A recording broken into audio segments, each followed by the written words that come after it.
Today, I'm going to be talking about the Dehancer plugin for Premiere Pro and how you can use it in your workflow. Dehancer reached out for me to give a review, and I'll be giving my honest thoughts on the software and how you can use it. Dehancer is a plugin that is specifically designed to make your footage look more like film. Shooting with film can be a time-consuming and costly process that creates a high barrier of entry for consumers and indie filmmakers. Plugins like Dehancer give creators an opportunity to get the film look without the high price point. Dehancer has several different parameters that help you fully customize the look you want. You start by selecting the camera that you shot with, and then you can dive right into the grade. There are loads of camera profiles that range from consumer to cinema. I used the converter for S-Log3 on my A7S III, and it gives you a solid starting point. There are an overwhelming number of features, but I wanted to focus on 4 of my favorites. Halation. Halation refers to the red-orange halos around bright light sources, specular highlights, and contrasting edges. You can see this most clearly if you're shooting into a blown-out window or a subject that is backlit. The overall appearance of the image is warmer without being dramatic. As with every other effect, they can all be customized to your taste. Halation and many of the other effects come with a mask mode that allows you to see exactly what areas of the image are being affected. This is helpful for dialing in the intensity of the effect. Film grain. To my eye, the grain looks far more baked in than any other grain I've used before. There are many different film grains to choose from, including 8, 16, 35, and 65 millimeter. Most of them have different sensitivities as well.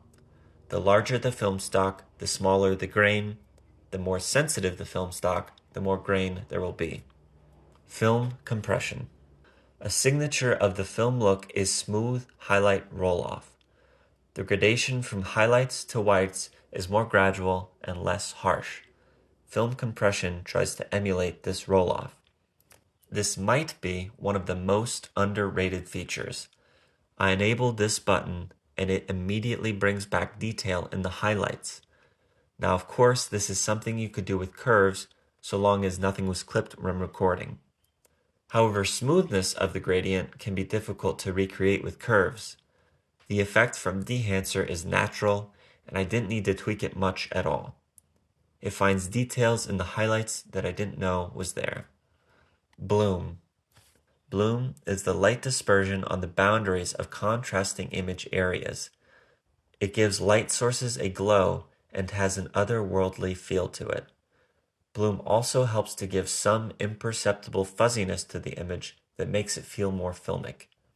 By adjusting these 4 effects alone, I was able to create an image that I loved and found very different from my initial grade for the project. Film stocks. This brings me to my favorite feature, which is the inclusion of over 63 film profiles. Now, I am not someone that knows off the top of my head what Kodak 250D film stock looks like. I have no idea. What I can say is that each film profile offers a distinct look that complements the S-Log very well.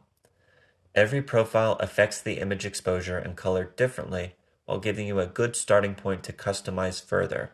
You could spend days experimenting with different film profiles and combinations within.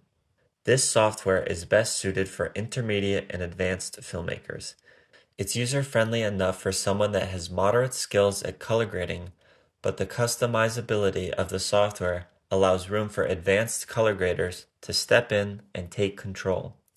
The presets offer a good starting point for beginners, but you may find that you need to sit down and really learn what each parameter does in order to see its full potential. The software offers a quick way to get a realistic film look while also leaving you the room to dive deeper and create something truly unique. None of the effects feel cheap.